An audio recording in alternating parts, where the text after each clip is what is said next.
Une fatigue, ça c'est vraiment le plus difficile à gérer. Une fatigue, mais on n'arrive plus à mettre un pied devant l'autre.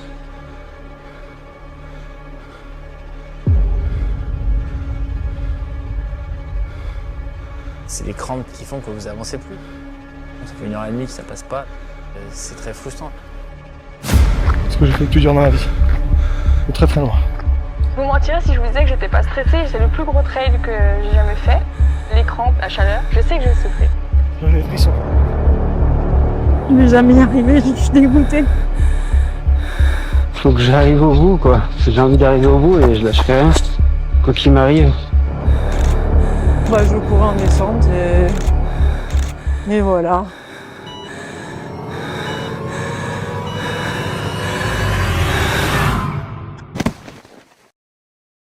L'Ultra Trail. Ce sport extrême pousse les athlètes à surpasser leurs limites. Chaque impact au sol, chaque foulée, chaque choix technique peut faire la différence entre la réussite ou l'échec. Une question essentielle se pose. Comment la technicité d'impact au sol influence-t-elle les performances des coureurs et leur résistance face aux blessures? Depuis 2012, les travaux de Millet ont établi que la technicité d'impact au sol est un facteur déterminant de la performance, car elle influence directement le coût énergétique de la course. 3 techniques d'impact au sol dominent. La technique avant-pied, favorisant une absorption active des impacts et une propulsion rapide, mais sollicitant davantage les muscles du mollet. La pose médio-pied, réduisant les contraintes sur les articulations en équilibrant les forces entre propulsion et absorption. La pose talon, privilégiant l'absorption passive des chocs, le plus souvent utilisée sur terrain plat ou en descente. Ces choix sont influencés par les informations visuelles de l'environnement et la perception de l'espace d'atteignabilité, des facteurs essentiels pour ajuster sa pose de pied et sa foulée. Notre question de recherche est claire. Comment les différentes techniques de pose de pied, attaque talon, médio-pied, avant-pied, influencent les paramètres biomécaniques, cardio-respiratoires et neuromusculaires des athlètes d'Ultra Trail? Notre objectif est de concevoir un protocole expérimental. Ce protocole doit être rigoureux et répondre aux spécificités de ce sport. Des terrains variés, des impacts répétés et une fatigue qui s'accumule au fil des kilomètres. Nous nous appuyons sur des études reconnues. Guandolini en 2015 soulignait l'importance d'évaluer la technicité et la sévérité de l'impact au sol. Pour cela, elle utilisait des accéléromètres placés sur le talon et le 5e métatarse, qui fournissent des données précises comme le THM. Avec le temps entre le pic d'accélération du talon et celui des métatarses, on pouvait déterminer la technicité d'impact au sol. Notre protocole se structure en 3 étapes clés autour d'une course en conditions réelles. L'Ultra Trail du Mont Blanc format OCC, 55 km de course dont 3500 mètres de dénivelé positif. Une course exigeante sur l'un des parcours les plus connus du monde.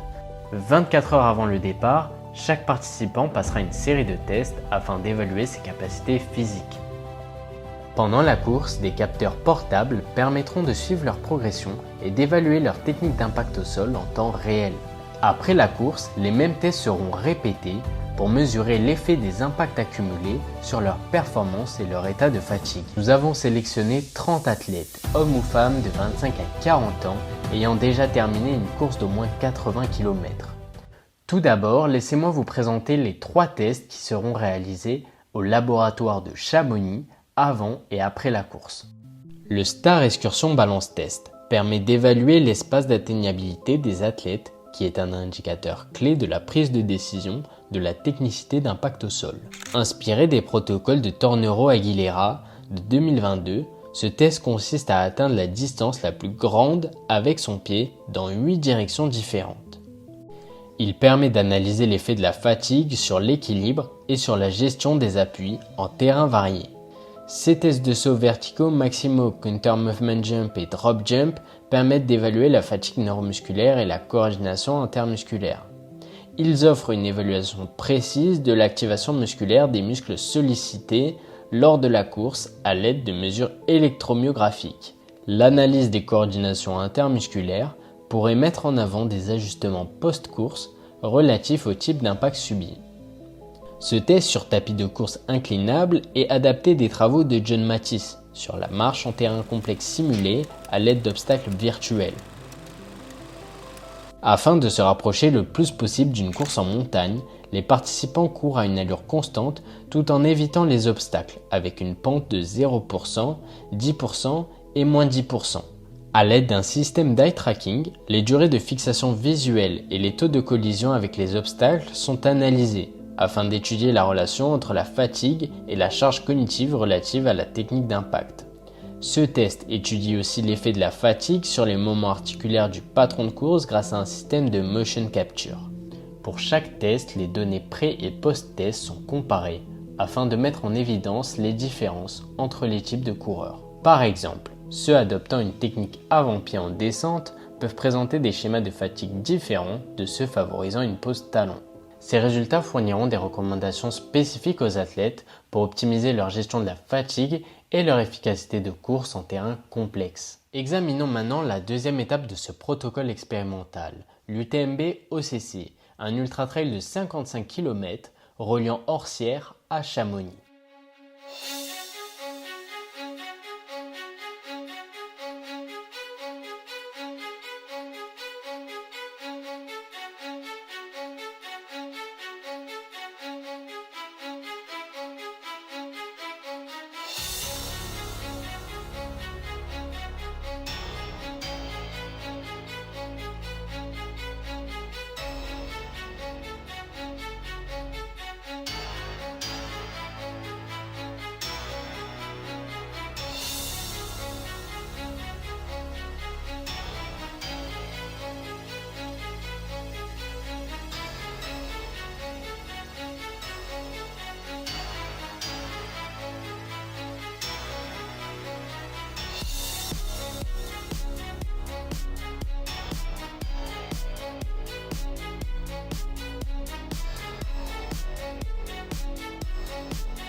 Ce parcours est structuré en 9 sections où seront mesurées à l'aide d'accéléromètres, selon la méthode de Giandolini, la technique et la sévérité des impacts au sol. La fréquence cardiaque et sa variabilité seront également suivies dans ces sections pour analyser l'évolution physiologique des athlètes. Ces mesures permettront de collecter des données essentielles sur les effets de la fatigue cumulée et sur les capacités d'adaptation des coureurs sur des terrains variés. Les 9 sections incluront 3 pentes ascendantes, 3 pentes neutres et 3 pentes descendantes.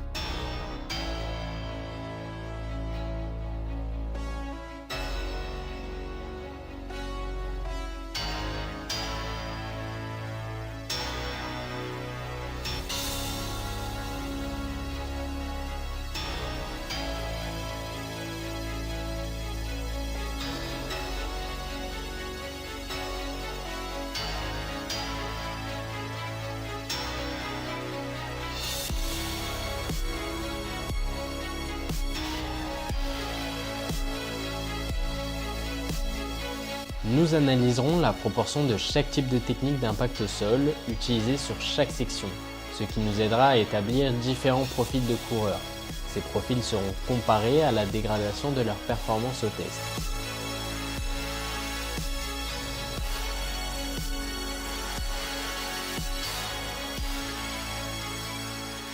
Par ailleurs, 5 points de ravitaillement jalonneront le parcours pour garantir la sécurité et maintenir les performances des participants.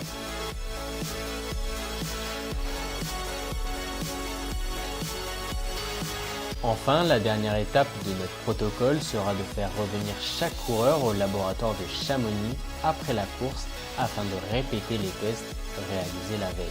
Cela permettra d'évaluer avec précision l'impact de la fatigue sur leur capacité physique. À terme, notre objectif est clair, transformer ces découvertes en outils concrets pour chaque coureur, quel que soit son niveau, pour qu'il puisse évoluer en sécurité, en performance et en harmonie avec son corps. Parce qu'au-delà de la science, l'ultra trail est avant tout une quête de dépassement de soi.